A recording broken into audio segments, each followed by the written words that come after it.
Hi అండి అందరికీ, welcome back to our channel. ఈరోజు రెసిపీ ఏంటో మా చెల్లిని అడిగి తెలుసుకుందామా పప్పి? ఈరోజు రెసిపీ వచ్చేసి దోసకాయ గుమ్మడి చేపల కర్రీ. ఓకే, మరి అది ఎలా తయారు చేయాలో దానికి కావాల్సిన ఇంగ్రీడియంట్స్ ఎంతో అది ఏంటో తెలుసుకుందాం. నేను 2 దోసకాయలు తీసుకున్నాను. Okay, 2 దోసకాయలకి 4 medium size onions cut చేసుకున్నా. ఓకే, ఇవి గుమ్మడి చేపల్ని ఇప్పుడు ఇందులో వేసి వండుతున్నాం అనమాట. ఓకే, ఇంకా ఇది మనం ఫస్ట్ చేదు ఉందా లేదా చూసుకోవాలన్నమాట. దోసకాయని చేదు ఉంటే కర్రీకి బాగుండదు, పచ్చడికి బాగుంటది. చేదు లేదనుకుంటే కర్రీస్ చేసుకోవచ్చు. ఇందులో నేను ఇప్పుడు ఈ గుమ్మడి చేపలను వేసి చేస్తున్నా. ఫస్ట్ గా మనం దీన్ని వితౌట్ ఆయిల్ రోస్ట్ చేసుకోవాలి. కడాయి రోస్ట్ చేసి దీన్ని వాష్ చేసుకున్న తర్వాత నూనెలో ఫ్రై చేసినాక అప్పుడు కర్రీ ఎలా చేయాలో చూపి. ఫస్ట్ మనం స్టవ్ ఆన్ చేసుకొని మీడియం ఇట్లా చిన్నగా పెట్టాలి. పెట్టినాక ఒక బాణీ పెట్టి ఇది కొంచెం హీట్ అయ్యేదాకా వెయిట్ చేయాలన్నమాట. ఇవి వేసుకుంటున్నాను. బొమ్మ చేపలు వేసుకుంటున్నాను. కొంతమంది బొమ్మడిలు అంటారు, కొంతమంది బొమ్మ చేపలు అంటారు. ఇన్ని వేసేసుకొని కొంచెము రోస్ట్ చేస్తున్నా వితౌట్ ఆయిల్. Without oil. ఈ రోస్ట్ ఏం చేసుకోవాలంటే ఇప్పుడు ఇది చేపల పైన తెల్ల తెల్ల పొట్టు ఉంటుంది అనమాట. అది ఊడిపోవడానికి కోసం ఈజీగా, అంటే ఇప్పుడు ఇది రోస్ట్ అయింది అనుకో అది ఈజీగా అది ఊడిపోతుంది. మనం దాన్ని ఏం చేయనవసరం లేదు. ఫ్రిడ్జ్ లో రోస్ట్ చేసుకోవాలన్నమాట. మంచిగా రోస్ట్ చేసుకున్న తర్వాత అప్పుడు కానీ ఇది కలర్ చేంజ్ అవుతుంది మనకి ఫిష్. ఈ ఫిష్ కలర్ చేంజ్ అయ్యి ఆ పొట్టు అనేది రాలిపోతుంటది మనకి ఫ్రై అవుతున్నప్పుడు. మీడియం ఫ్లేమ్ లో రోస్ట్ చేసుకోవాలి. రోస్ట్ చేసుకుంటే ఫ్రై అంటే అది ఫ్రై అయిన కొద్దీ, అంటే కొంచెం రోస్ట్ అయిన కొద్దీ దానికి ఉన్న వైట్ పొట్టు అంతా రాలిపోతుంటది అనమాట. ఇగో ఇలా రోస్ట్ అయింది కదా, ఇలా రోస్ట్ అయ్యాక వేసుకొని ఇప్పుడు నేను ఇది ఇట్లా జాలి గిన్నెలకు తీస్తున్నా. ఎందుకంటే నేను ఇది వాష్ చేస్తాను, వాష్ చేయడానికి, క్లీన్ చేయడానికి. ఇలా వాటర్తో వాష్ చేసుకొని పెట్టేసుకోవాలి. సైడ్ పెట్టేసుకున్న తర్వాత ఇప్పుడు నేను ఆయిల్ వేసి వీటిని ఫ్రై చేయాలి. స్టవ్ ఆన్ చేసుకుని సేమ్ బాగానే పెట్టిన దాంట్లో మళ్ళీ నేను ఇప్పుడు 4 పావులు నూనె పోస్తున్నాను. ఎందుకంటే నేను ఇప్పుడు అవి ఫ్రై చేసుకుంటాను కదా. 4 పావులు ఆయిల్ వేసేసుకొని అవి మంచిగా గోల్డెన్ కలర్ లో వచ్చేటట్టు ఫ్రై చేసుకోవాలన్నమాట ఫిషెస్ ని. ఎందుకు ఈ ప్రాసెస్ చేస్తున్నా అంటే అదే కొంతమందికి ఇది స్మెల్ వాడదు కదా డ్రై ఫిషెస్. ఇట్లా వేసుకుంటే స్మెల్ ఉండదు అనమాట, మంచిగా టేస్ట్ కూడా ఉంటది. ఇప్పుడు ఆయిల్ హీట్ అయిందా లేదా అట్లా చూసుకొని ఇప్పుడు ఇవి వేసుకోవాలన్నమాట. కొంచెం ఆయిల్ హీట్ అయిన తర్వాత అంటే ఎక్కువ హీట్ అవ్వనియకుండా చూసుకోవాలి, ఎందుకంటే తొందరగా వేగిపోయి మాడిపోయినట్టు అవుతాయి. సో ఇది కొంచెం హీట్ అయినాక ఇది వేసేసుకొని మంచిగా కలర్ గోల్డెన్ కలర్ వచ్చేటట్టుగా ఫ్రై చేసుకోవాలి.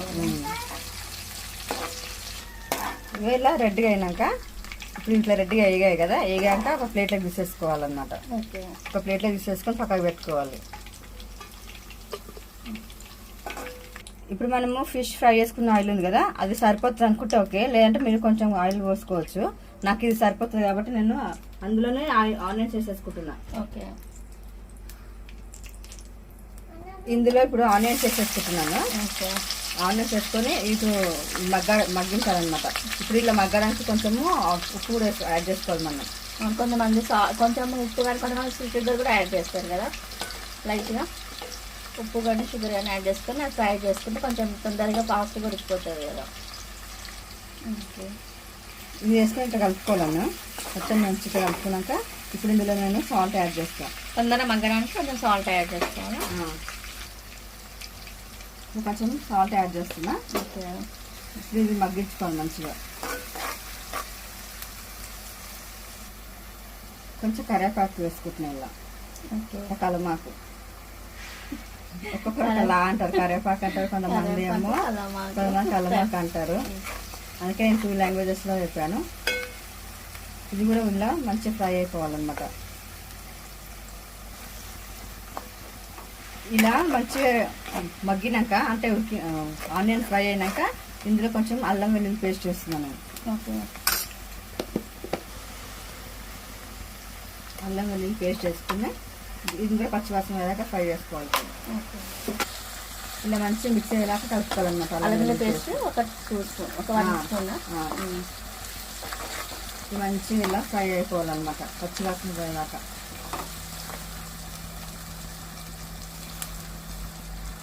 కొంచెం పసుపు వేసుకుంటున్నాం. పసుపు.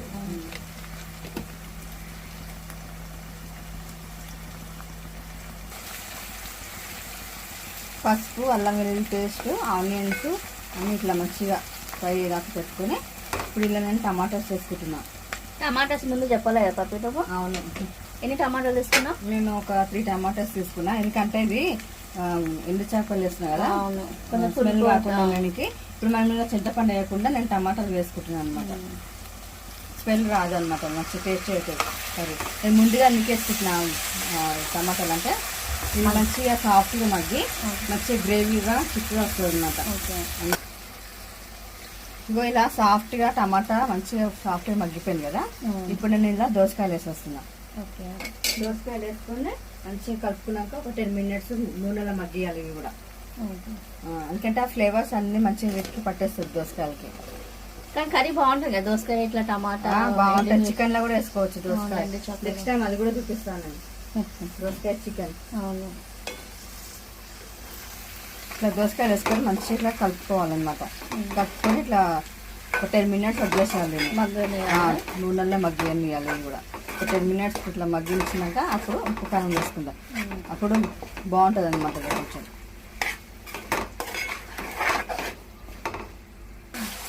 ఇక చూడండి ఇలా మంచిగా ఆయిల్లో మగ్గినాక ఇప్పుడు ఇలా నేను ఉప్పు కారం వేసేసుకుంటా. ఓకే, అంటే మీకు మీకు ఎంత స్పైసీ తింటే అంత వేసుకోవచ్చు. నేను ఒక చెంచా కొంచెం వేస్తానండి, మేము కొంచెం స్పైసీ తింటాం కదా, అందుకే ఇట్లా ఎవరికైతే కావాలో తీసుకోండి. ఉప్పు కారం టేస్ట్ దగ్గర వేసుకోవచ్చు. ఇది ఉప్పు అయితే చూసి వేసుకోవాలి, ఎందుకంటే నేను ఆనియన్ వేసాను కదా, కొంచెం చూసి వేసుకోవాలి.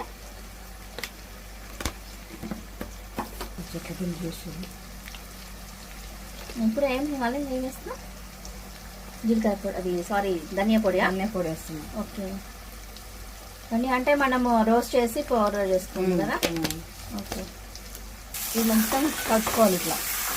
ఓకే, కలుపుకొని ఇది కూడా ఒక 10 మినిట్స్ ఉప్పు కారం ధనియా పొడి వేసాం కదా, ఇది కూడా ఒక 10 మినిట్స్ మగ్గనియాలి మంచిగా.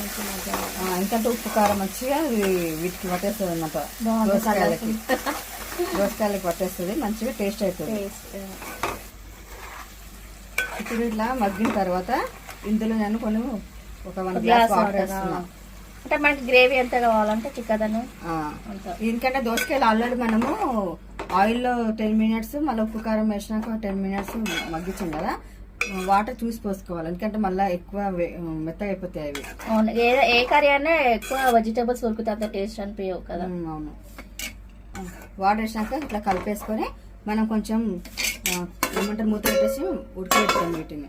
ఓకే, ఎన్ని మినిట్స్? ఒక 10-15.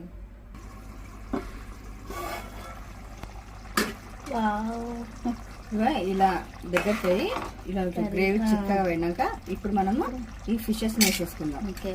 వేసేసుకుని ఒక 5 మినిట్స్ అందులో మగ్గియాలి అంతే. తర్వాత అప్పుడు కొంచెం కొత్తిమీర, గరం మసాలా వేసి తీసేయాలి. ఏమైనా ఉప్పు తక్కువ ఉంటే మళ్ళీ ఇప్పుడు యాడ్ చేసేసుకోండి. నాకు కొంచెం ఉప్పు తక్కువ ఉంది, నేను యాడ్ చేస్తున్నాను.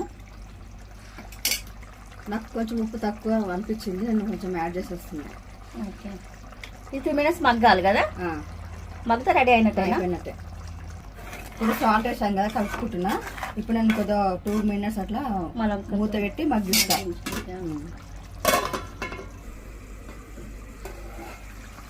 ఇలా దగ్గరికి అయ్యాక ఇప్పుడు నేను గరం మసాలా వేసేసుకుంటున్నా. ఓకే,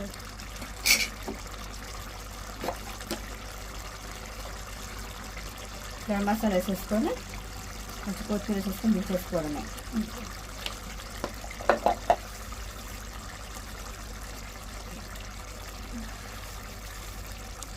టేస్టీ దోసకాయ బొమ్మ చేపల కర్రీ రెడీ. అంటే ఇది ఇప్పుడే కదా మసాలా వేసుకుని ఒక 1-2 మినిట్స్ పెట్టాలి ఇలా. ఎందుకంటే గరం మసాలా కూడా అంత ఇది కూడా కుక్ అయ్యి అన్నిటికీ మంచి మసాలా పట్టాలి కదా, అందుకని కొంచెం సేపు పెట్టి తీసేసుకోవచ్చు. చూడండి దగ్గరికి అయిపోయింది, మసాలా అంతా కూడా మంచిగా మగ్గిపోయింది. ఇప్పుడు ఇది రెడీ టు ఈట్ అన్నమాట. చాలా చాలా టేస్టీగా మంచి స్మెల్ వస్తుందండి నాకు అయితే. చాలా బాగుంది. మీరు కూడా ట్రై చేయండి, మీకు తెలుస్తుంది. నేను చెప్పడం కాదు కానీ మీరు ట్రై చేస్తే మీకు తెలుస్తుంది. ఫిష్ స్మెల్ వస్తుంది అని చెప్పి అనే వాళ్ళకి ఇది కరెక్ట్గా ప్రాసెస్ అన్నమాట. స్మెల్ అన్నది ఏమి ఉండదు, మంచిగా తినొచ్చు, బాగుంటుంది. డ్రై ఫిష్ కూడా హెల్త్కి మంచిది కదా. అవును. ఇప్పుడు ఇది సర్వింగ్ వాళ్ళకి తీసేస్తున్నాను. ఓకే, వేడి వేడి టేస్టీ టేస్టీ దోసకాయ బొమ్మల చేపల కర్రీ రెడీ. చూసండి, మీరు ట్రై చేయండి. మా రెసిపీస్ అన్నీ బాగుంటాయి. ట్రై చేసి మా కామెంట్ రూపంలో తెలియజేయండి. మా ఛానల్ని ఫాలో అవ్వండి, మీ ఫ్రెండ్స్కి ఫ్యామిలీకి షేర్ చేయండి. వేడి వేడి దోసకాయ బొమ్మడి చేపల కూర రెడీ అండి. మీరు ట్రై చేయండి, చాలా చాలా బాగుంటుంది. తినని వాళ్ళు కూడా తింటారండి, చాలా బాగుంటుంది. ఒకసారి దోసకాయ బొమ్మడి చేపల కూర చేసుకుని తినండి, టేస్ట్ అయితే సూపర్గా ఉంటుంది. మేము పెడుతున్న రెసిపీస్ అన్నీ మీరు ట్రై చేయండి. ఎలా ఉన్నాయో మా కామెంట్ రూపంలో తెలియజేయండి. పప్పి లైక్ చేయండి, షేర్ చేయండి, సబ్స్క్రైబ్ చేసుకోండి, బెల్ గంటని గట్టిగా కొట్టండి, మాకు సపోర్ట్ చేయండి. Okay, Thank you bye. అండి. Thanks for watching. Always be happy and keep smiling.